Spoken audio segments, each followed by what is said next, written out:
গভীর রাতে নববধূ অধিস্ত্রীকে তার স্বামী নিবিড় আলিঙ্গন করে শুধালো, রেহনুমা, আজকে তোমাকে খুব বেশি চিকন লাগছে। থমকে গেল অধিস্ত্রী। এতক্ষণ তন্দ্রায় নিমজ্জিত ছিল সে। চট করে চোখ খুলে আইমানের থেকে দূরে সরে গেল। সে তো অধিস্ত্রী, রেহনুমা নয়। তবে এ কেমন ভিন্ন ডাকে ডাকলো? শুনুন, চোখ খুলুন। আইমান কথাটি ঘুমের মধ্যে বলেছে, এই জন্য এখনো সজাগ হয়নি। অধিস্ত্রী তাকে গা দুলিয়ে জাগিয়ে দিল। কি হয়েছে অধিস্ত্রী, এভাবে ডাকছো কেন? রেহনুমাকে? আপনি আমাকে এই নামে ডাকছিলেন? ও, কেউ না, ঘুমিয়ে যাও। ভুল শুনেছ। না, আমি শুনেছি আপনি রেহনুমা নামে আমাকে ডাকছিলেন। সে কে? আপনি কি আগে থেকে বিবাহিত ছিলেন? আয়মান বিরক্ত হলো। পাশ ফিরে কানের উপর অন্য বালিশ দিয়ে ঘুমানোর চেষ্টা করলো। অষ্টাদশী অধিস্ত্রী এখনো তার স্বামীর পানে জবাবের আশায় চেয়ে আছে। কিন্তু অন্ধকারের নির্জনতা ভেঙে কোনো জবাব এলো না। খাটের একপাশে গুটিসুটি মেরে শুয়ে রইল মেয়েটি। সরু চিকন লম্বাটে দেহ তার। পা ভাঁজ করা কষ্টসাধ্য হয়ে ওঠে। ঘুম ভেঙে যাওয়ায় পেটে বেশ ক্ষুধা অনুভব হচ্ছে। সেই সন্ধ্যায় শাশুড়ির অনুমতি নিয়ে ভাত খেয়েছিল। এরপর রাতে তাকে আর খেতে ডাকেনি কেউ। অবশ্য এতে অধিশ্রীর বিশেষ আক্ষেপ নেই। অনাথ হওয়ার দরুন ফুপুর বাড়িতে খাবার এই উপায়ে মিলত। এখন ভিন্ন কিছু ভাগ্যে জোটেনি, এটাই যেন স্বাভাবিক বিষয়। বেশ কিছুক্ষণ ঘুমানোর চেষ্টা করলো সে। কিন্তু রেহনুমার নামটা মাথা থেকেই যাচ্ছে না। তার বয়স কম হলেও গ্রামে থাকার দরুন অনেক গভীর গোপন সম্পর্কের কথা শুনেছে। সেসবের ঘটনা জেনেছে এবং মাঝে মধ্যে নিষিদ্ধ হাত ধরাধরি দেখেছে। সেই হিসেবে রেহনুমার শারীরিক গঠনের হিসেব রাখা স্বাভাবিক বিষয় নয় নিশ্চয়ই। অধিশ্রীর ভীষণ খারাপ লাগতে আরম্ভ করলো। আয়মান গুনে গুনে তার থেকে 10 বছরের বড়। ভালো চাকরি করে। এজন্য তো ফুপা পাত্র হাতছাড়া করতে চায়নি। 4 দিন আগে খুব সাধারণভাবে বিয়ে হয়েছে তাদের। বিবিধ কথাবার্তা চিন্তা করতে করতে একসময় ঘুমিয়ে গেল মেয়েটা। রাতের পরবর্তী সময়ে ভুলেও একবারও তাকে কাছে টেনে নেয়নি আইমান। ঠিক ভোর 4:30টাতে ঘুম ভেঙে গেল অধিশ্রীর। আইমান এখনো ঘুমাচ্ছে। পরিবেশের উষ্ণতায় বড্ড হাঁসফাঁস লাগছে তার। পা টিপে টিপে সে বারান্দা এলো। অনাদরে পড়ে থাকা শাড়ির আঁচলটিও গায়ে জড়াতে ভুলল না। ক্ষণবাদে ভোর আরম্ভ হবে। গ্রামে এই সময়টিতে উঠে পড়তো সে। তাই ব্যাপারটা নতুন নয় একদম। শহরে সে মোটেও ভালো লাগে না অধিশ্রীর। বিশাল বিশাল বিল্ডিং এর আড়ালে মাত্র কয়েকদিনে হাঁপিয়ে উঠেছে। হঠাৎ একটা কুকুর বিকট শব্দে ডেকে উঠল। সঙ্গে একটি লোকের কণ্ঠ ভেসে আসে। পায়ে ভর দিয়ে নিচে তাকালো সে। একজন যুবক লাঠি হাতে দাঁড়িয়ে আছে। গরমের দেহ চাদরে আচ্ছাদিত। তার সামনে শুয়ে আর্তনাদ করছে একটি কুকুর। অধিশ্রীর ভীষণ মায়া হলো প্রাণীটির জন্য। নিজের সঙ্গে বলল, শহরের মানুষগুলো কিরকম নির্দয়। এত সকালে কুকুরটাকে কেমন মারছে। দরজায় করাঘাতে হুঁশ ফিরল তার। মাথায় আরো বড় করে ঘোমটা দিয়ে খুলে দিল। ওপাশে আয়মানের বড় ভাইয়ের স্ত্রী হাসনা দাঁড়িয়ে আছে। গম্ভীর স্বরে অধিস্ত্রীকে বলল, মা বাবাকে সকালে অজুর জন্য হালকা গরম পানি দিতে হয়। সেটা গরম বা শীতকাল হোক। এতদিন এ কাজ আমি করতাম। আজ থেকে তুমি করবে। মনে থাকবে? জি ভাবি। আজকে দিব? না, আমি দিয়ে দিয়েছি। আয়মান ঘুমাচ্ছে? জি। উঠিয়ে নামাজে পাঠাও। আচ্ছা ভাবি।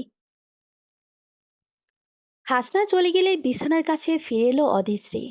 মৃদুস্বরে আয়মানকে ডাকল, শুনছেন? আপনি নামাজ পড়বেন না? ক্ষণবাদে ঘুম ঘুম কণ্ঠে জবাব দিল আয়মান, রেহনুমা 5 মিনিট পরে ডাক দিও। পুনরায় এই সম্বোধন। এবার রাগ উঠে গেল অধিশ্রীর। নিশ্চয়ই স্বামীর লোকটা উপহাস করছে তার সঙ্গে। তার বান্ধবী বলেছিল, মাঝে মধ্যে স্বামী অন্য নারীর নাম নিয়ে স্ত্রীকে রাগানোর চেষ্টা করে। এটা নাকি ভালোবাসা বাড়ানোর মাধ্যম। বিষয়টি ভাবতেই অধিশ্রীর অধৈর্যকুলের হাসি বিস্তৃত হয়ে গেল। কি ব্যাপার, তুমি গোসল করনি কেন? সকালে এই শাড়ি পরনে দেখলাম। দরজা খুলে দিলে, এখনো তাই পরে আছো? হাসনার প্রশ্নে দৃষ্টি ঈষৎ উঁচু করে পরক্ষণে সেটা নামিয়ে নিল অধিশ্রী। সে কিভাবে বলবে অহেতুক গোসল করা তার দ্বারা হবে না। সে কোনো অভিনেত্রী নয়, কিন্তু কোনো একটা জবাব তো দিতেই হবে। গলাটা একটু পরিষ্কার করে বলল, ভাবি, আমি অসুস্থ। বিরস মুখে হাসনা পুনরায় বলল, বিয়ে হতে না হতে অসুখ বাদিয়ে ফেলে এখানে কারো হাত থাকে? নতুন বউ ভালো কথা জানো দেখছি। অধিশ্রী নিশ্চুপ হয়ে রুটি বেলতে লাগলো। 7টা বেডরুম সম্বলিত এই ফ্ল্যাটটি তার শ্বশুর মশাইয়ের। তাই 4 ছেলে এখনো একসাথেই থাকে। বয়স বাড়লে পরিবার ভেঙে যায়। সেই হিসেবে এতদিনে বেশ ভালো ফাটল ধরেছে ভাইদের মধ্যে। কিন্তু ওই যে, এরকম বিনা ভাড়ার আশ্রয় কেউ হাতছাড়া করতে চায় না। নিজের রুম থেকে আয়মান জোরে জোরে ভাবি ভাবি বলে চিল্লিয়ে যাচ্ছে। এখন 7:30 বাজে। একটু পর অফিসে যাবে লোকটা, অথচ অধীরশ্রী একবারও রুমে যাওয়ার অনুমতি পায়নি। হাসনা চটজলদি হাতের কাজটা ফেলে রুমের দিকে ছুটল। উষ্ণ শ্বাস বের হয়ে এলো অধীরশ্রীর ভেতর থেকে। বিয়ে উপলক্ষে আয়মানের দাদি হাবিবা গ্রাম থেকে এসেছেন। মহিলাটি ভীষণ মেজাজে চলে। কোনো এক বিষয় নিয়ে রাগে গজরাতে গজরাতে রান্নাঘরে ঢুকলো। বয়সের ভারে বৃদ্ধার শরীর ঈষৎ বেঁকে গিয়েছে। আমার চা কই নতুন বৌমা? চায়ের কাপ এগিয়ে দিল অধীশ্রী। এই যে দাদু। কি বউ হইলা, যে জামাই একবারও ডাকে না? সে তো রেহনুমারে ডাকতেছে অফিসে যাওয়ার আগে। এসব বিষয়ে অধীশ্রী শুধালো। রেহনুমা? কেন? বড় বৌমা হাসনার আরেক নাম হলো রেহনুমা। সত্যি? হামিদা খেকে উঠে বলল। তো আমি মিথ্যা কইতাছি? তোর জামাইয়ের সঙ্গে কি যে ভাব তার! কে বলবো দুজন দেওর ভাবি। আমার তো জামাই বউ লাগে। ভেজা চুলে অধীশ্রীকে বেশ দেখতে লাগছে আয়মানের নিকট। দুপুরের কাঠফাটা রোদে এক পশলা বৃষ্টি ঝরে গেল মনে। হাত থেকে কাগজগুলো সরিয়ে রেখে ধীরে ধীরে নিজের নববধূর দিকে অগ্রসর হলো আয়মান। এক পা দুই পা, নিজের পিঠে পুরুষের উষ্ণতাপে মৃদু আন্দোলিত হয়ে উঠল অধীশ্রীর শরীর। নিচু কণ্ঠে শুধালো। আপনি এখন বাসায়? দুপুরের খাবার খেতে এসেছি। এই কদিন তো দেখিনি আসতে, আজ হঠাৎ? আয়মান সহসা জবাব দিতে পারল না। একটু দ্বিধা নিয়ে সরে দাঁড়ালো।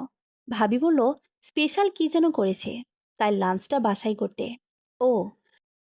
বহু কষ্টে কান্না দমন করার চেষ্টা করলো মেয়েটা, কিন্তু বেহায়া অস্ত্রগুলো বাধা মানলে তো। আয়মানের আড়ালের চোখের কার্নিশ ছুঁয়ে টুপ করে পড়ে গেল। অধীশ্রী? জি। পড়াশোনা করবে না আর? কোন ক্লাসে যেন? এবার এইচএসসি দিয়েছি, রেজাল্ট হয়নি। রেজাল্ট হোক, সেই অনুযায়ী পড়াশোনা চালিয়ে যাবে। কেমন? আমার সাথে তোমার তেমন একটা কথা হয় না। বিয়ের 7টা দিন চলে গেল, এটা নিয়ে তুমি কি আপসেট? অধীশ্রীর বলতে মন চাইল। সে খুব দুঃখবোধ করে ব্যাপারটা নিয়ে। স্বামী ব্যতীত আপন বলতে যার কেউ নেই, সে তো স্বামীর ভালোবাসা আদর চাইবে। স্বাভাবিক নয় কি সেটা? কিন্তু আয়মানের তার প্রতি খেয়াল আছে নাকি? আয়মান অধীর আগ্রহে নিজ নববধূর পানে তাকিয়ে আছে। মেয়েটা দেখতে সুন্দর। গ্রাম্য বলে কোনো অবহেলা নেই তার মনে। কিন্তু কোথাও একটা কিন্তু কাজ করছে। আনমনে সে পকেটে হাত দিয়ে দেখল, ডান হাত মুঠো করে কয়েকটি সেন্টার ফ্রুট বের করে মেয়েটার দিকে এগিয়ে দিয়ে বলল, বউ, এগুলো তোমার জন্য। অধীশ্রী অবাক হয়ে শুধালো। আমার জন্য? তো আমার বউ আছে নাকি আরো? ও হ্যাঁ, সেদিন রাতে তো জিজ্ঞেস করেছিলে আপনার আরো বউ আছে নাকি। ধরে নাও, তার জন্য এনেছিলাম। পথে মধ্যে তোমাকে দিয়ে গেলাম। হাসি মুখে কথাগুলো উচ্চারণ করলো আয়মান। কিন্তু অপর মানুষ কথার মধ্যেখানের উপহাস তো বুঝল না। উল্টো অভিমানে মুখটা বিষিয়ে তুলল। প্রচণ্ড রাগে বলল, আপনার কিছু লাগবে না আমার। কেন? রাগ করলে? কতটুকু মেয়ে যে তুমি রাগ করতে জানো? তেড়ে মেরে আয়মানের দিকে এগিয়ে গেল অধীশ্রী। ছেলেটা ভয় পেয়ে পিছিয়ে গেল। আমি কতটুকু দেখেন? ভালো করে দেখেন। প্রায় আপনার সমান লম্বা। কোন মুখে বলেন কতটুকু মেয়ে? এই মেয়ে, শান্ত হও। এমনভাবে রেগে আসে কেউ? ভয় পেয়েছি আমি? আপনার কিছুই লাগবে না আমার। একটা জিনিস দিলে খবর আছে। রিল্যাক্স অধীশ্রী, আমি মজা করেছি। রিয়্যাক্ট করো না। আপনি আমার সাথে কোনো কথা বলবেন না। আইমানের মুখে এতক্ষণ লেপ্টে থাকা হাসি এখন মিলিয়ে গেল। থমথমে মুখে বলল, এরকম করছো কেন? মজা বুঝো না? না, বুঝি না। ভারী ঝগড়ারে তো তুমি। তো বিয়ে করলেন কেন? বলেন, কেন বিয়ে করলেন? বিয়ের বয়স হয়েছিল, করেছি। কোনো সমস্যা? আয়মান নিজ স্ত্রীর মুখোমুখি দাঁড়িয়ে কথাটি বলল। স্বভাবে সে বেশ চাপা ধরনের, এজন্য কথা কম বলে। কিন্তু অধীশ্রীকে কিছু কড়া কথা না শুনিয়ে দিলে চলছে না। দীর্ঘ একটা শ্বাস নিয়ে বলল, শোনো, আমার বড় ভাবিকে কখনো দেখিনি ভাইয়ার সাথে উঁচু গলায় কথা বলতে। সে এতটা শান্ত একজন মানুষ। তোমার কাছে তেমন যে হুজুরি আশা না করলে অন্তত ন্যূনতম সম্মানবোধের আশা রাখতে পারি। মজাকে মজা হিসেবে নিতে শিখো। অধীশ্রী কঠিন মুখে জবাব দিল, পারবো না। আয়মান হাল ছেড়ে দিল। হাতে থাকা সেন্টার ফুডগুলো বিছানায় ছড়ে মেরে বাহিরে চলে গেল। অধীশ্রীর চোখ থেকে ক্রমাগত পানি ঝরছে। ডান হাতের পিঠ দিয়ে চোখ মুছে বাহিরে চলে গেল। অধীশ্রী পুরোটা বিকেল নিজের রুমে কাটিয়ে দিল। এমনকি দুপুরের খাবারটুকু খায়নি। নিজ ভাগ্যের ওপর বেশ রাগ উঠছে তার। কেন এমনটা হতে হলো? একজন ভালো স্বামী পাওয়ার যোগ্যতা কি সে রাখে না? উল্টো এমন মানুষের সঙ্গে জীবন জড়িয়ে গিয়েছে, যার গোপনে দেখা হওয়ার মানুষ রয়েছে। দরজায় শব্দ হলো। সে অলস ভঙ্গিতে উঠে বসল। নতুন বউ, দরজা খোলো। শাশুড়ির কণ্ঠ শুনে অলসতা ছুটে গেল তার। মাথায় কাপড় দিয়ে বের হয়ে এলো। জি মা, কিছু বলবেন? কি ব্যাপার, দুপুরে খেলে না, আবার এখন অবেলায় শুয়ে আছো? আয়মানের মা শৌখিন মানুষ, বয়স হয়ে গেলেও কুচি দিয়ে শাড়ি পরে, বেশ মামা অনুভব হয়। অধিশ্রী নিচু স্বরে বলল, মা, শরীরটা একটু খারাপ। তোমার মনে হয় শহরের আবহাওয়া ভালো লাগছে না, অসুস্থ থাকছো বেশি। তেমন কিছু নয় মা, বাহিরে এসো। রেহনুমা চার আলুর চপ বানিয়েছে, মুখে স্বাদ পাবে। রেহনুমার নামটা শুনে আবারও মন খারাপ হয়ে গেল অধিশ্রীর। শাশুড়ির পিছনে নরম পায়ে ড্রয়িং রুমে এলো। সেখানে শ্বশুর ও বাড়ির অন্য সব সদস্যরা বসে আছে।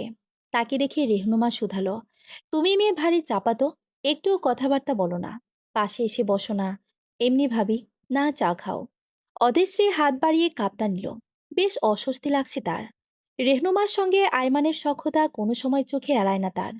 কলিং বেলের শব্দ শোনা গেলে রেহনুমা দৌড়ে দরজা খুলে দিল। আয়মান হাসি মুখে ড্রয়িং রুমে প্রবেশ করে বলল, ভাবি, তোমার জন্য রসমালাই এনেছি, ধরো। রেহনুমা সুমিরে রসমালাই হাতে তুলে নিল। হাসি মুখে বলল, তুমি বুঝলে কিভাবে আমার রসমালাই খেতে মন চেয়েছিল? আমি বুঝবো না তো কে বুঝবে বলো? আয়মানের অন্য হাতে আরো একটি হাড়ি দেখে রেহনুমা শুধালো, ওটা কি? সোফায় বসে থাকা শুভ্র রঙা মেয়েটির পানে তাকিয়ে আয়মান জবাব দিল, আমার ঝগড়াটে বইয়ের জন্য দই। সে দুপুরে খায়নি, ঝগড়া করার শক্তি কমে গিয়েছে হয়তো, সেটা বাড়ানোর জন্য পছন্দের দই নিয়ে এলাম। মলিন চাদর গায়ে জড়ানো লোকটির দিকে শান্ত ভঙ্গিতে তাকালো আয়মান। লোকটার বহুদিনের না কামানোর দাড়িতে শুকনো একটা পাতা লেগে আছে। এইমাত্র অধিশ্রীকে বলা কথাগুলোকে সে খুব একটা পাত্তা দিল না। এমনকি আশেপাশের লোকদেরকেও কোনো পুরুষের মুখে অন্য আরেকজনের স্ত্রীর সম্বন্ধে এমন হীন কথাটি গায়ের উত্তাপ বাড়ল না। পাগল লোকটি পুনরায় গম্ভীর হয়ে বলল, বউকে সামলাতে শিখে নে আয়মান। মেয়ে মানুষ বারান্দায় এত যাতায়াত করে কেন? গ্রামের মেয়ে, রুমে দম বন্ধ হয়ে আসে এজন্য? এসব মিথ্যা কথা। বারান্দায় আসে নিজেকে দেখাতে। দোকানদার লোকটির কানে একথা ঢুকতে ধমকে উঠে বলল, আয়মান ভাই, তুমি এই বদমাসটাকে কিছু বলছো না কেন? ভাবির সম্পর্কে এগুলো সব জায়গায় ছড়িয়ে দিচ্ছে। নিজে তো বৌসারা হয়েছে, অন্য মানুষের সংসার নষ্ট করার ফন্দি। আয়মান বিরস মুখে বলল, আপনারা কি এমন একজন লোকের কথা বিশ্বাস করেন যে নিজের স্ত্রীকে অতিরিক্ত সন্দেহের বশে ডিভোর্স দিয়ে পাগল হয়েছে?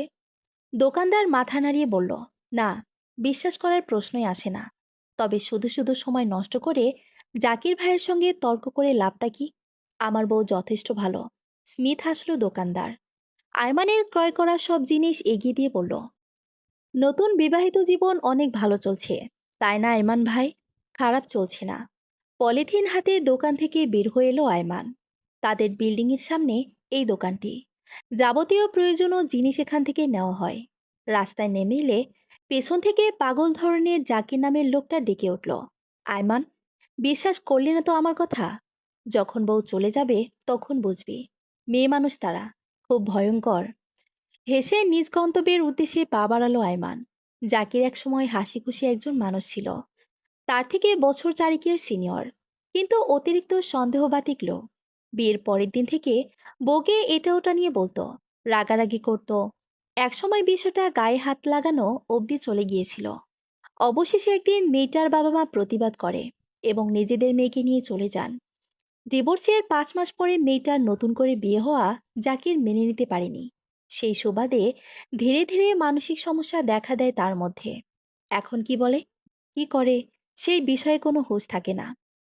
আয়মানের হঠাৎ মনে হলো সন্দেহ জিনিসটা খুব খারাপ। যদি একবার মাথায় ঢুকে যায় তবে গভীর বিপদ। হাঁটতে হাঁটতে আরও একটি বিষয় খেয়াল হলো আয়মানের। অধীশ্রীর মধ্যে বিয়েটা নিয়ে কিছু দ্বিধা কাজ করছে। যদি মেয়েটির জীবনে অন্য কেউ থেকে থাকে আয়মান কি পদক্ষেপ নিবে, সেটা ভাবার বিষয়। লিফটের দরজা খুলতে চমকে গেল সে। কপালের রেখাগুলো আপনা আপনি কুঞ্চিত হয়ে গেল। অধীশ্রী বেশ দ্বিধা নিয়ে দাঁড়িয়ে আছে। অপ্রস্তুত ভঙ্গিতে হেসে বলল, আমার রুমে বেশ খারাপ লাগছিল, এই জন্য আপনি নিচে এসেছেন দেখে পিছন পিছন পাঠিয়ে দিল মা। ও, নিজে থেকে এসোনি তাহলে? সেটাই তো, আপনি প্লেন পাঠিয়ে দিয়েছিলেন, সেটা চড়ে এলাম। অধীশ্রীর মুখটা গম্ভীর হতে দেখা গেল। মেয়েটা ভীষণ রাগী।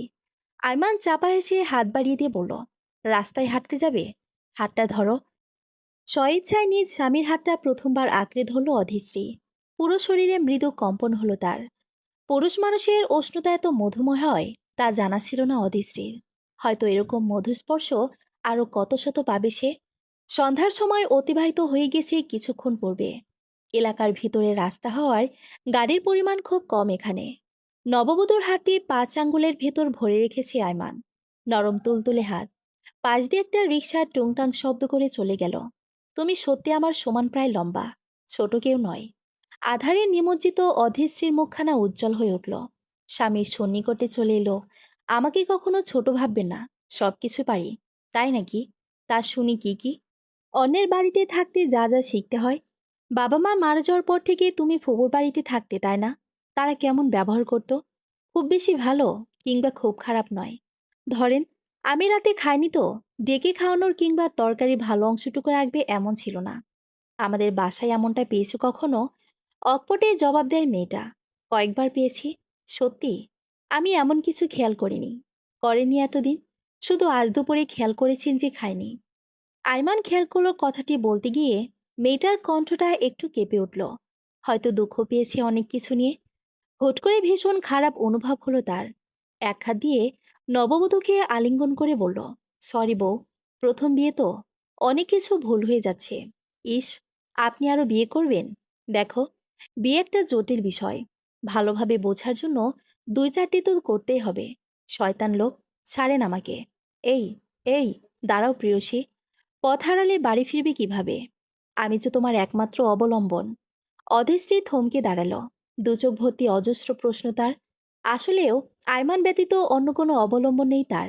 কিন্তু এই পুরুষটিকে নিয়ে ভয় তো মনের ভিতর থেকে যাচ্ছে না। এ কেমন যন্ত্রণা! একটা কথা আছে, মানুষ যেমন তার অপর জীবন সঙ্গীও ঠিক তেমন হয়। আমি চুপচাপ মানুষ দেখে সৃষ্টিকর্তা ভাগে তোমার মতো নির্জীব মানুষ পাঠিয়েছে। কিন্তু রেগে গেলে তোতা পাখি হয়ে যাও। আয়মানের কথায় বিরোধিতা করে অদৃষ্টি বলল, এই, এই, আপনি আবার আমাকে রাগিয়ে বলছেন? কখনো ওরকম কিছু দেখেছেন আমার মধ্যে? সে কি, কয়বার দেখলাম? এই যে, মাঝে মধ্যে বাক্যের শুরুতে দ্বিরুক্তি করো। যেমন, এই, আপনি, এসব কি? হ্যাঁ, কিছু না। আমি খুব শান্ত মেজাজের মেয়ে। কদর করছেন না তো? সময় আসুক বুঝবেন। অধেশ্রীর কথায় হেসে উঠল আয়মান। নিস্তব্ধ আধারে দুটো প্রাণ রাস্তা দিয়ে হেঁটে যাচ্ছে। বিল্ডিং থেকে অনেকটা দূর চলে এসেছিল তারা। রাত হয়ে আসছে দেখে ফেরার পথ ধরল আয়মান। অবশ্য পথের মধ্যে এক জায়গা থেকে স্ত্রীকে আইসক্রিম কিনে দিয়েছে। শুধুমাত্র তার জন্য জিনিস ক্রয় করায় অধেশ্রীর মন জুড়ে শান্তির বাতাস বয়ে গেল। লিফটে এসে আইসক্রিমের ওয়েফার চিবোতে চিবোতে মেয়েটা শুধালো, আমার ব্যাপারে রাগে ছাড়া অন্য কোনো খেয়াল আছে আয়মান? যেমন, কেমন মেয়ে, ভালো নাকি মন্দ? নববধূর পা থেকে মাথা অবধি চোখ বলিয়ে নিল আয়মান। মেয়েটা অনেক সুন্দরী। হয়তো পৃথিবীর সব স্বামীর কাছে তার স্ত্রী সুন্দরী একজন মানুষ। অধীর আগ্রহের নেত্র মেলে তার পানে তাকিয়ে আছে অধীশ্রী। আয়মান ফিসফিস করে বলল, এখনো তো লজ্জা ছাড়ালাম না। গভীর সুবাস নেওয়া হলো না। তবে ভালো কি মন্দ কিভাবে বলবো? মানে, কথাগুলো বুঝতে হলে গভীর শব্দটির গভীরে যেতে হবে। বুঝেছেন বউ? লিফটের দরজা খুলে গেল। অধীশ্রী কিছু জবাব দিতে যাবে, এর পূর্বে ফ্ল্যাটের দরজার সামনে চোখ গেল তার। রেহনুমা চিন্তিত মুখে দাঁড়িয়ে আছে। আইমানের হাতে থাকা হাতটি আরো শক্ত করে ধরল মেয়েটা। অন্য হাতে আধ খাওয়া আইসক্রিম। রেহনুমা তাদের দিকে এগিয়ে এলো। উত্তেজিত হয়ে শুধালো, এতক্ষণ কোথায় ছিলে আয়মান? বিস্কুট নিয়ে আসতে এত সময় লাগে? কেন ভাবি, কোনো দরকার ছিল? না, কিন্তু এত সময় লাগছে দেখে চিন্তিত ছিলাম। অধীশ্রী তোমার সঙ্গে গিয়েছিল? হ্যাঁ। রেহনুমার মুখ বিবরে পাঞ্চে মেঘের দেখা মিলল। সে নির্লিপ্ত কণ্ঠে বলল, ও, আগে বলতে আমিও তোমাদের সঙ্গে ঘুরে আসতাম। কতদিন ঠিকঠাক বাড়ি যাওয়া হয় না। আচ্ছা, সমস্যা নাই, ভেতরে চলো। আর অধীশ্রী শোনো, খাওয়া শেষ হলে চটজলদি রান্নাঘরে এসো তো, কাজ আছে। জি ভাবি। এত সময় পরিবেশের ফলে মনের মধ্যে যতটা শান্তি বিরাজ করেছিল, সেটির কানাকড়ি এখন অধীশ্রী পাচ্ছে না। উল্টো মিষ্টি আইসক্রিমটাও তিক্ত লাগছে। আয়মানের হাত ছেড়ে হনহন করে রুমের ভেতর প্রবেশ করলো সে। খাওয়া শেষ করে বেসিনে হাত ধুয়ে বাহিরে যেতে নেবে এমন সময় বাধাপ্রাপ্ত হলো। আয়মান তার আঁচল ধরে নিজের কাছে টেনে নিয়ে নিল। দুটো প্রাণের নিঃশ্বাসের মিলনে ঘর জুড়ে আলাদা মোহনীয়তার বাতাস ভেসে বেড়াচ্ছে। অধীশ্রী নিচু কণ্ঠে বলল, ভাবি ডাকছে আমাকে। ডাকুক। বিয়ের পর তাকে যখন মা ডাকতো সহজে খবর পাওয়া যেত না। আপনি এসবও খেয়াল রাখতেন? ভারী অসভ্য মানুষ তো। হাসতে হাসতে নববধূর আঁচল ছেড়ে দিয়ে আইমান বলল, এসব খেয়াল রাখতে হয় না। নিজ থেকেই বোঝা যায়। তুমি এখন রান্নাঘরে যেও। ভাবি এমন একটা লোক দিবে যেন বছর বছর রুমে অতিবাহিত করে যাচ্ছ তুমি। ভাবিকে এত বেশি চিনেন আপনি? আমার থেকে বেশি তো ভাইয়াও চিনে না। আমাদের সম্পর্ক খুব গভীর। গভীর শব্দটি শুনে লিফটের কথাগুলো মনে পড়ে গেল অধিশ্রীর। এতক্ষণ পরে অর্থ উপলব্ধি হলো তার। ক্ষণপূর্বে ঠান্ডা ঠান্ডা আইসক্রিম খেলেও এখন মনের ভিতর আগ্নেয়গিরির দাবানল ছুটতে লাগলো। তবে তার সন্দেহ কি ভুল নয়? একদম নয়। ধূপধাপ পা ফেলে রান্নাঘরের দিকে এগিয়ে চলল সে। পিছনে আয়মান একটিবারও টের পেল না নববধূর মনে চলা সন্দেহের উত্তাপ। ভাবি ডেকেছিলেন? বাহ, মনে আছে সেটা তোমার? না থাকার কিছু নেই। রেহনুমা শব্দ করে কড়াইটা হাত থেকে রেখে দিল। গলার সুর সামান্য উঁচু করে বলল, একটু বেশি মুখ চলে তোমার। আমার সামনে তেজ দেখাবে না। আপনি ভুল ভাবছেন ভাবি। একদম না। ইদানিং খুব তর্ক করো। ছোট আর এতিম দিকে কিছু বলি না। এর মানে এই নয় যে যা খুশি তাই করবে। ভুল ভাবছেন ভাবি। আচ্ছা বাদ দেন। কোন কাজের জন্য ডেকেছিলেন সেটা বলেন। অধীশ্রীর কণ্ঠে বিরক্তিকর ভাব চটজলদি ধরে ফেলতে পারল রেহনুমা। বিষয়টা এবার যেন তার আত্মহংকারে আঘাত করল। অধীশ্রী, আমি তোমার কেনা গোলাম যে যেটা অর্ডার দিবে সেটা করব? তোমার কিছুই করতে হবে না এখন। যাও এখান থেকে। কেন যাব? আপনি কাজে ডেকেছিলেন, ঠিক সেটা পূরণ করব। এরপর ভাববো যাব। দেখো মেয়ে, আমার রাগ ওঠাবে না। আমিও খুব সহ্য করেছি। ফুপুর বাড়িতে কারো কথার জবাব দেনি, কারণ সেটা আমার বাড়ি ছিল না। কিন্তু এখানে আমার শক্ত খুঁটি আছে। স্বামী নামক মানুষ আছে। এসেছি থেকে দেখছি খুব তাচ্ছিল্য করে যান সবকিছুতেই। ঘটনার মধ্যেখানে উচ্চস্বরে হেসে উঠল রেহনুমা। তার বয়স ৩০-এর উপরে। ২ সন্তানের জননী। মোটা গালে ভাঁজ পড়ল। হাসতে হাসতে চোখের কোণায় জমে থাকা পানি মুছে বলল, তোমার স্বামী? সে আমি যা বলবো সেটাই করবে। এতদিন করেছে। সেদিন বাঘে খেয়েছে বলে ভাববেন আজ থেকে। রেহনুমাকে তোয়াক্কা না করে পাশ থেকে পানির পাতিল নিয়ে চুলায় বসালো অধিশ্রী। শ্বশুর শাশুড়ির ওজোর জন্য পানি গরম করছে। রেহনুমা কথা বাড়ালো না। নিজের কাজ করতে লাগলো। অতশ্রী আনমনে বহু কথা চিন্তা করছে। হুট করে চুলা থেকে পাতিলটা উল্টে তার গায়ে পড়ে গেল। সে খেয়ালও করেনি কখন পানি ফুটতে শুরু করেছিল। যার স্বরূপ গা জ্বলে গেল তার। চিৎকার করে উঠল। কয়েক মুহূর্ত বাদে আইমান হন্তদন্ত হয়ে রান্নাঘরে এলো। অতশ্রীকে নিচে বসে থাকতে দেখে বলল, কি হয়েছে? এভাবে বসে আছো কেন? শান্ত কণ্ঠে রেহনুমা জবাব দিল, চুলায় ভালোভাবে পাতিল বসিয়েছিল না। পানির ফোটার সময় নড়াচড়া করছিল, তাই পাতিলটা উল্টে ওর শরীরের উপর পড়ে গেছে। আইমান আক্ষেপ করে বলল, খেয়াল রাখবে তুমি। চলো, ঠান্ডা পানি দিতে হবে। অদেশে যন্ত্রণার মধ্যেও রেহনুমার নির্লিপ্ত মুখখানায় অবাক হয়ে তাকিয়ে রইল। চুলা থেকে পাতিল এমনি এমনি পড়ে যায়, এতটাও সাধারণ বিষয় এই জটিল পৃথিবীতে কি আদৌ ঘটে? অদেশ্রীর ঘমণ্ড মুখটা দেখে বড় মায়া লাগছে আইমানের। আজ অফিসে যেতে একটু মন সায় দিচ্ছে না তার। একে তো মেয়েটার শরীর বেশ অনেকটা পড়ে গিয়েছে, দ্বিতীয়ত যন্ত্রণার ফলে কান্নাকাটিও করেছে। আইমান ছুটির জন্য ফোন করেছিল, কিন্তু লাভ হয়নি। অবশেষে দীর্ঘশ্বাস ফেলে আয়নার সামনে দাঁড়িয়ে রেডি হচ্ছে সে। পুরো রুম জুড়ে নারী শরীরের মিষ্টি একটা গন্ধ বিরাজমান। আয়মান যখন একাই রুমে থাকতো তখন এমন গন্ধ কখনোই পায়নি। প্রাণ ভরে নিঃশ্বাস নিল। হাতে ঘড়ি পড়তে পড়তে নিচু হয়ে ঘুমন্ত নববধূর কপালে অধর স্পর্শ করল। তৎক্ষণাৎ ঘুম ভেঙে গেল মেয়েটার। ঘুম ঘুম কণ্ঠে শুধালো, কয়টা বাজে?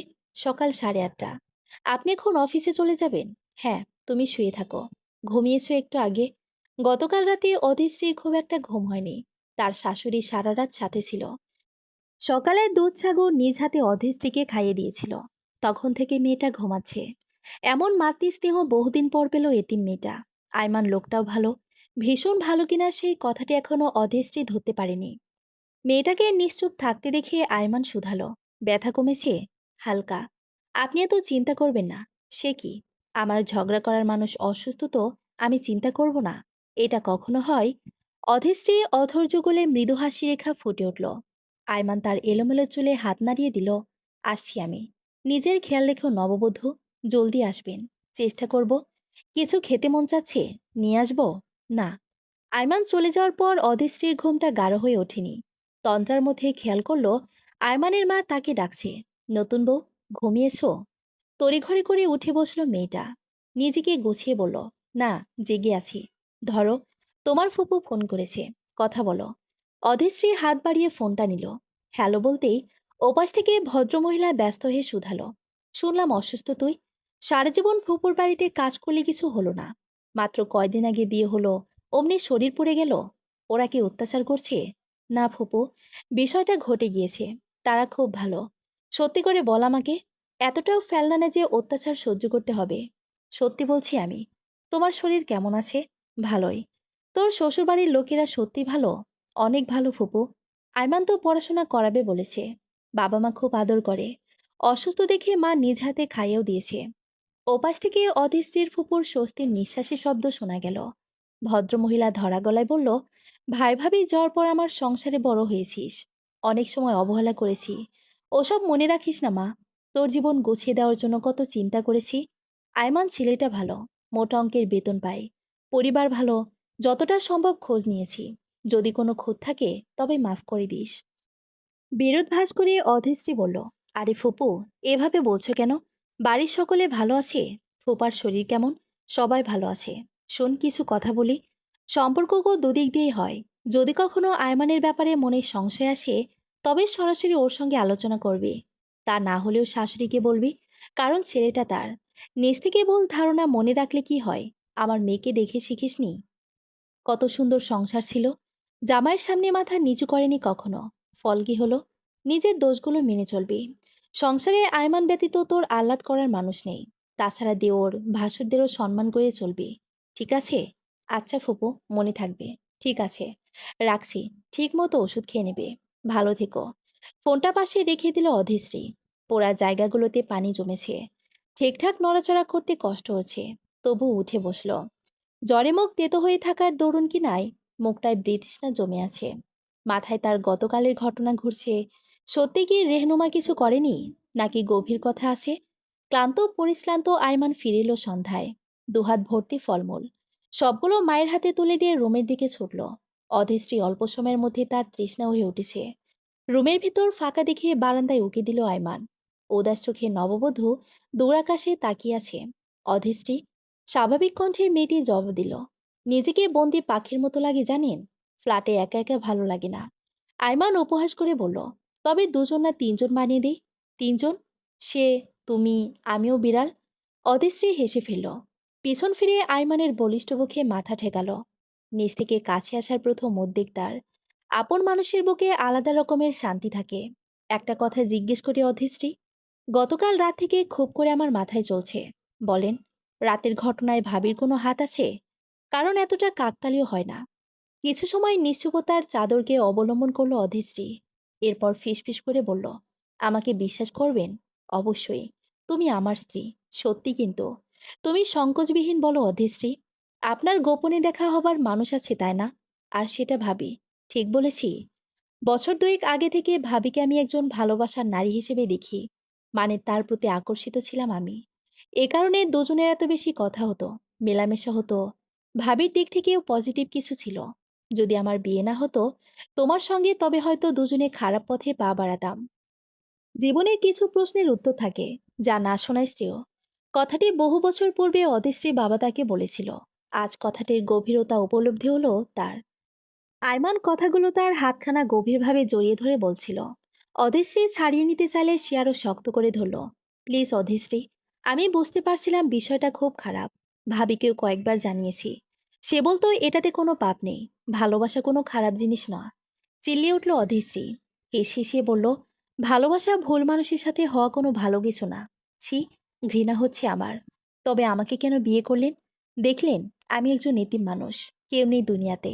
সারা জীবন এখন স্বামীর পরকীয়া বয়ে বেড়াতে হবে? অধীশ্রী, অধীরশ্রী, এত প্যানিক হবেন না। তুমি খুব অসুস্থ। শোনো আমার কথা। আমার অনুভূতি ছিল, কিন্তু অন্য কিছু ছিল না। তবে কিভাবে জানলেন? আপনার ভাবে মোটা নাকি চিকন? মৃদু অন্ধকারে আয়মানের মুখখানা রক্তিম হয়ে উঠল। সে দীর্ঘশ্বাস ফেলে বলল, আমি পুরুষ মানুষ, বিয়ের বয়স হয়েছিল, এজন্য চাহিদা ছিল, তাই তো? না, শোনো আগে, এমন কিছু হয়নি। আমার অপরাধবোধ কাজ করত, কিন্তু কল্পনায় কারো হাত থাকে না। রেহনুমাকে নিজ স্ত্রী হিসেবে কয়েকবার ভেবেছি। আইমান কথার মধ্যে বিরতি দিয়ে বলল, প্লিজ অধীশ্রী, আমার কথাগুলো বোঝার চেষ্টা করো। যখন দেখলাম কল্পনার লাগাম ছাড়া হচ্ছে, ঠিক তখন মাকে নিজের বিয়ের সম্বন্ধে বললাম। ভাবির সঙ্গে কথাবার্তা কমাতে পারছিলাম না। নিজেকে সংযত করার জন্য রোজাও রেখেছি অধিশ্রী। সৃষ্টিকর্তা সহায় হলেন। এরপর তোমার সাথে কয়েকদিন আগে বিয়ে হলো। কিন্তু সহজ হতে পারছিলাম না। অপরাধবোধ কাজ করত। তাছাড়া রেহনুমা অনেক সিরিয়াস। আয়মানের মুখ থেকে কথাগুলো শুনে গা গলিয়ে আসছে অধিশ্রীর।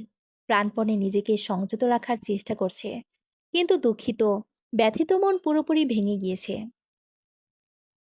আপনার সোকল্ড ভালোবাসা আমাকে গতরাতে পুড়িয়ে ফেলতে চেয়েছিল। এরপর কি কি করবে জানা নেই। আমি এই ব্যাপারে তার সঙ্গে কথা বলবো। তুমি শুধু স্বাভাবিক হও আমার সঙ্গে। দেখো, অনুভূতি তৈরি হয়েছিল, কিন্তু বেশি বেড়ে যাওয়ার পূর্বেই নিজেকে সামলে নিয়েছি আমি। অধীরসে আমি নিজেকে তোমার সামনে ভালো প্রমাণ করার জন্য বহু চেষ্টা করেছি, কারণ হারিয়ে ফেলতে চায় না। অধীরশ্রী মলিন হাসল। শীতল বাতাস এসে তার পোড়া জায়গাগুলোকে যন্ত্রণা তৈরি করলো। আয়মান এগিয়ে এসে আলতো হাতে জড়িয়ে ধরল তাকে। মেয়েটা ফুপিয়ে উঠল। একসঙ্গে থাকার দরুন রেহনুমার সঙ্গে বেশ ভালো সম্পর্ক তৈরি হয় আমার। মা, বাবা, ভাইয়া সকলের চোখে যা স্বাভাবিক ছিল, ধীরে ধীরে দুজন নিজেদের গোপন কথাগুলো একে অপরের সঙ্গে আলোচনা করতে লাগলাম। ভাই একজন পারফেক্ট হাজবেন্ড। তবে কি হয়ে গেল জানি না। রেহনামার প্রতি তীব্র অধিকারবোধ কাজ করত। মাঝে মধ্যে ভাইয়াকেও হিংসা করতাম। নারী মনের কারণে রেহনুমা বিষয়টা ধরতে পারল। ধীরে ধীরে সায় দিতে লাগলো। আমাদের মধ্যে শারীরিক কোনো সম্পর্ক হয়নি। তবে 1 মাস আগে এমন কিছুর ইঙ্গিত পেয়েছিলাম রেহনুমার তরফ থেকে। আমার ভয় লাগা আরম্ভ হলো। এ কারণে নিজের জীবনে তোমাকে নিয়ে আসা। যদি মনে কিন্তু থাকতো, তবেও এখনো স্বীকার করতাম না অধিশ্রী। নিজের ভুলকে শুধরে তোমার সঙ্গে স্বাভাবিক সংসার করতে চাই। অদা করতে পারি ভবিষ্যতে এমনটা কখনোই হবে না। প্লিজ, মাফ করে দাও। আমি সত্যি বলছি, জীবনে কখনো গোপনে দেখা হবার মানুষ রাখবো না। কান্না এখনো থামেনি মেয়েটার। স্বামী নামক পুরুষটির আলিঙ্গন যা আজ সকালে পরম শান্তি ও বিশ্বস্ততার জায়গা হিসেবে অনুভব হচ্ছিল, সেটা এখন বড্ড বিষাক্ত লাগছে। নারী পুরুষ একত্রে থাকলে কি প্রেম ছাড়া তাদের মধ্যে কোনো সম্পর্ক হয় না? না, অতিশ্রী থাকবে না এই লোকের সঙ্গে। এমন বিয়ের কোনো মানেই হয় না। এখনই নিজের ফুপুকে কল করে বিষয়টা বলবে। আয়মানকে সর্বশক্তি দিয়ে ধাক্কা দিল সে। নববধূর মনের ভিতরে সিদ্ধান্ত অনুমান করতে পেরে আয়মানের গলা শুকিয়ে এলো। মেয়েটাকে সে ভালোবেসে ফেলেছে। ছেড়ে থাকার কষ্ট সে কিভাবে নেবে? তাছাড়া এখন বিষয়টা লুকানো থাকবে না। মা, বাবা, ভাই জানবে। আসন্ন ভবিষ্যতের নির্মমতা তাকে ঘামিয়ে তুলল। দুর্বল কণ্ঠে বলল, আমি সব দোষ স্বীকার করেছি। ছেড়ে যেও না অধীশ্রী। কাউকে বলো না। আমার খুব অসম্মান হবে। অধীশ্রী অবশ্য এসব কথা কর্ণগ্রহণ করল না। দৌড়ে রুম থেকে বের হয়ে গেল। আইমানের মা একান্তে নিজের বোনের সঙ্গে ফোনে আলাপ করছিল। এমন সময় অধীশ্রী হন্তদন্ত হয়ে তার রুমে প্রবেশ করে বলল, মা, একটু ফুপুকে ফোন করব। গলা কাঁপছে মেয়েটির। আইমানের মা বোনকে রাখছে বলে কল কেটে দিল। উঠে এসে দুহাতে নিজ পুত্রবধূকে জড়িয়ে ধরে বলল, কি হয়েছে মা? আমি চলে যাব মা। কেন? কি হয়েছে? মাতৃস্নেহে গদগদ হয়ে অধিশ্রী নিজের শাশুড়িকে সবটা জানিয়ে দিল। আইমানের মায়ের শ্বাস বেড়ে গেল যেন। পুত্রবধূকে সান্ত্বনা দিয়ে বলল, যদি বিষয়টা সত্যি হয়, তাহলে তোমাকে নিজ উদ্যোগে বাড়ি রেখে আসব। কারণ ভুল পথে পা বাড়ানো মানুষেরা কখনো ঠিক হয় না। অদৃশ্রী জবাব দেওয়ার পূর্বে আইমান হন্তদন্ত হয়ে রুমে প্রবেশ করে বলল, মা, এরকম বলো না। আমার বউকে নিয়ে অন্য কোথাও চলে যাব আমি। যা বলবে, যেভাবে বলবে সব করব। কিন্তু যে অন্যায় পুরোপুরি হয়নি আমার দ্বারা, সেজন্য শাস্তি হিসেবে নিজ স্ত্রীকে হারাতে পারবো না। পায়ে ধরি মা, ক্ষমা করে দাও। তোমার স্বামী তাও সম্পর্ক বাঁচতে সত্য বলেছে। আর এই অধম আমাকে দেখো, টানা তৃতীয়বার নিজ স্ত্রীর এসব শুনলাম। আমি কি করতে পারি বলো তো? দুটো বাচ্চাও তো আছে। আইমানের বড় ভাই কামালের মুখে কথাগুলো বেশ স্বাভাবিক শোনালো, যেন খুব সহজ বিষয়ে পরামর্শ চাচ্ছে অধিশ্রীর কাছে। লোকটা সবেমাত্র কাজ থেকে বাসায় এসেছিল। অমনি মায়ের রুমে ডাক পড়ে। পুরো বিষয়টা শুনে একটিবারও সে রেহনুমাকে ডাকেনি। এমনকি আইমানকেও কিছু বলেনি। শুধু অধিশ্রীকে আলাদা টিকে প্রশ্নগুলো শুধালো। ভাইয়া, আপনার উচিত ছেড়ে দেওয়া। এটা সমাধান? অবশ্যই। যেহেতু 3বার একই কাজ করলো। আর আমার দুটো বাচ্চা, তাদের প্রতি দায়বদ্ধতা। সমাজের চোখে রেহনুমা একজন ভালো স্ত্রী, ভালো মা, ভালো পুত্রবধূ। দায়বদ্ধতা কি এসব? কামাল দীর্ঘশ্বাস ফেলল। বড্ড তেষ্টা পেয়েছে তার। প্রত্যেকের নিজ নিজ কৃতকর্মের জন্য ফল ভোগ করতে হয়। কিন্তু খুব অল্প সংখ্যক কর্ম থাকে, যেগুলো ফল আশেপাশের মানুষেরও ভোগ করতে হয়। আজকে রেহনুমাকে ছেড়ে দিব আমি। 2 দিন পর বাচ্চা দুটোর কি হবে? তবে তুমি আয়মানকে ছিল না। ও নিজ থেকে ভুল স্বীকার করেছে। একটা সুযোগ পাওয়া দোষের কিছু নয়। ঠোঁট কামড়ে দুঃখ গেলে নিল অধিশ্রী। কি এক যন্ত্রণা তৈরি হয়েছে জীবনে। বলিষ্ঠ কণ্ঠে বলল, আমার ফুপু এসব শুনলে কখনো এখানে রাখবে না, নিয়ে চলে যাবে। হ্যাঁ, এরপর কি হবে? মানে, তুমি এতিম একজন মেয়ে। দুনিয়া খুব কঠিন। যেখানে আপন মেয়ের ডিভোর্স হলে বাবা মা শত্রুতে রূপান্তরিত হয়, সেখানে তুমি তো ভাইয়ের মেয়ে। তেমন পড়াশোনা জানো না।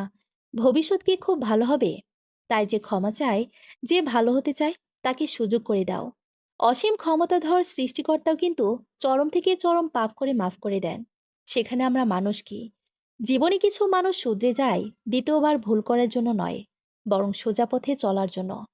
পুরো বিষয়টা নিয়ে আয়মানের সাথে আরো কয়েকবার আলোচনা করো। পারলে ফ্ল্যাট থেকে চলে যেতাম আমি, কিন্তু রাক্ষসী শহর, দুটো বাচ্চা নিয়ে তো পারবো না। ওদিকে আয়মানের ইনকাম অনেক ভালো। অধিশ্রী মনোযোগ দিয়ে নিজের ভাসুরের কথাগুলো শুনল। পুরো বিষয়ের সারমর্ম দ্বারাই কম্প্রোমাইজ করে নেওয়া। সে তৎক্ষণাৎ বিরোধ করে বলল, আমি কম্প্রোমাইজ করব না। পুরুষ ছাড়াও এতদিন ছিলাম, যখন সামনেও পারবো। দীর্ঘশ্বাস ফেলে কামাল বলল, যতটা বলাতে সহজ মনে হয়, আসলে ঠিক ততটা সহজ নয়। রাস্তাঘাটে যেখানে সন্ধ্যার পর বাসে সেফ না, সেখানে একা কিভাবে থাকবে? তাছাড়া চারিধারে সবকিছুর যা দাম, নিজের একা পেট চালাতে ইন্টার পাস করা মেয়ের লড়াইয়ের শেষ থাকবে না। সব বাদ। এরপর যে জীবনে আসবে, সে যদি ভালো না হয়। ধরে নাও, আয়মানের বিয়ের আগে একটি সম্পর্ক ছিল। বিষয়টা সহজ লাগবে। আমার মন মানছে না যে ভাইয়া। আয়মানের সাথে কথা বলো, দেখবে ভালো লাগবে। আমি আসছি। খুব ক্লান্ত লাগছে তো। কপালে লেপ্টে থাকা ঘামগুলো মুছে নিল কামাল। মেকি হাসি এসে যাওয়ার জন্য পা বাড়াবে, তখন অদেশ্রী শুধালো, ভাবির প্রতি শুধুই কি দায়বদ্ধতা আপনার ভাইয়া? কামাল মলিন হেসে বলল, ওকে আমি ভীষণ ভালোবাসি। অদেশ্রী সহসা কোনো জবাব দিতে পারল না। নিস্তব্ধ হয়ে বসে রইল। পোড়া জায়গাটিতে জ্বালা করছে। রুম ফেরত যাওয়ার শক্তিটুকু যে নেই। কামাল রুমে ফিরে এসে দেখল রেহনুমা বিছানায় বসে আছে। কিছু একটা নিয়ে খুব চিন্তিত সে। নিঃস্বামীর ক্লান্তমাখা মুখটা দেখেও দয়া হলো না তার। সহজ ভঙ্গিতে শুধালো, অধিশ্রীর সাথে এত কি আলাপ করছিলে? কেন? না, তেমন কথা বলতে দেখিনি তো দুজনের। কামাল অতীব ধীর কণ্ঠে বলল, রেহনুমা, একটা কথা মনে রেখো। দুনিয়ার নেশা যেন এতটা পেয়ে না বসে যে নিজের ঘরের পানিতে শ্যাওলা জমা শুরু করে। বুঝিনি, কি বললে? অদৃশ্যে কিছু বলেছে? না, আয়মান বলেছে। বাক্যটি শুনে রেহনুমার মুখটা তৎক্ষণাৎ বিবর্ণ হয়ে উঠল। স্বামীর দিকে চোখ তুলে তাকানোর সাহস পাচ্ছে না। একটু বিব্রত হয়ে বলল, আয়মান কি সব ভুলভাল বলে বেড়ায়? রেহনুমা, আমার ভাই যে সঠিক বলে সেটা তুমিও জানো, এবং আমিও জানি। তাই এভাবে বলে লাভ নেই। আজকের পর থেকে আমার আর তোমার স্বাভাবিক সম্পর্কগুলো হয়তো ততটা সজীব থাকবে না কখনো। শুধু দুটো বাচ্চা। 1 মিনিট। বাচ্চা দুটো আমার তো। ঈষৎ হেসে পুনরায় কামাল বলল, ডিএনএ টেস্ট করতে হবে।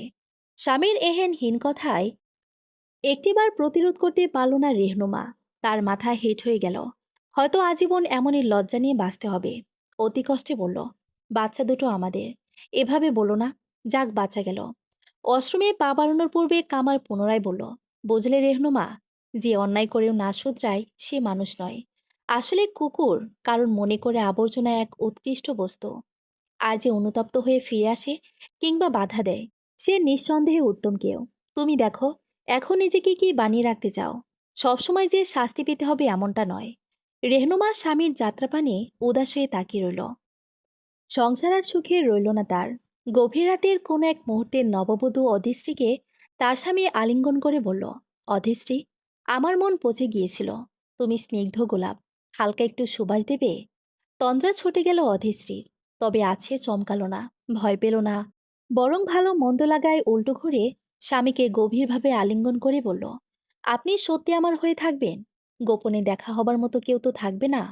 একবার বিশ্বাস করবে বউ, কোনো অভিযোগের অবকাশ দিব না। বিশ্বাস করলে যে ঠকতে হয়। কেউ কেউ জিতে যায়, শুধু সঠিক মানুষটা হতে হয়। অধিশ্রীকে সোজা করে শুয়ে দিল আয়মান। তার বুকে নিজের দৃঢ় মাথা ঠেকালো। কানের পর্দায় প্রিয়সীর হৃৎপণ্ডের লাবডাব শব্দ শোনা যাচ্ছে। মৃদু কণ্ঠে বলল, ভয় পাচ্ছ কেন সিদ্ধান্ত নিতে? এতটা ঠকে যাওয়ার আশঙ্কা করছো? যদি বলি ভয় না করে শক্ত হয়ে দেখো, অপার ভালোবাসায় ভরিয়ে দেব। আচ্ছা বলেন তো আয়মান, কেন কাদা গায়ে মাখতে গিয়েছিলেন? মতিভ্রম হয়েছিল প্রেয়সী। এখন সোজা পথে হাঁটছি। স্বল্প পরিচিত স্বামীর মসলিন চুলে হাত বুলাতে লাগলো অধিশ্রী। পুরো রুম অন্ধকারে নিমজ্জিত হয়ে আছে। ফিসফিস করে বলল, আমি বিশ্বাস করলাম, কিন্তু ঠকে যাওয়ার তেতো বিষ গ্রহণ করতে চায় না। নববধূকে শক্ত করে জড়িয়ে ধরল আয়মান। ফিসফিস করে বলল, আমরা অনেক দূরে চলে যাব, যেখানে ঠকার কেউ থাকবে না। গোপনে দেখা হবার একমাত্র মানুষ হবে তুমি। তোমার ক্ষেত্রে আমি। একটা সুযোগ দাও।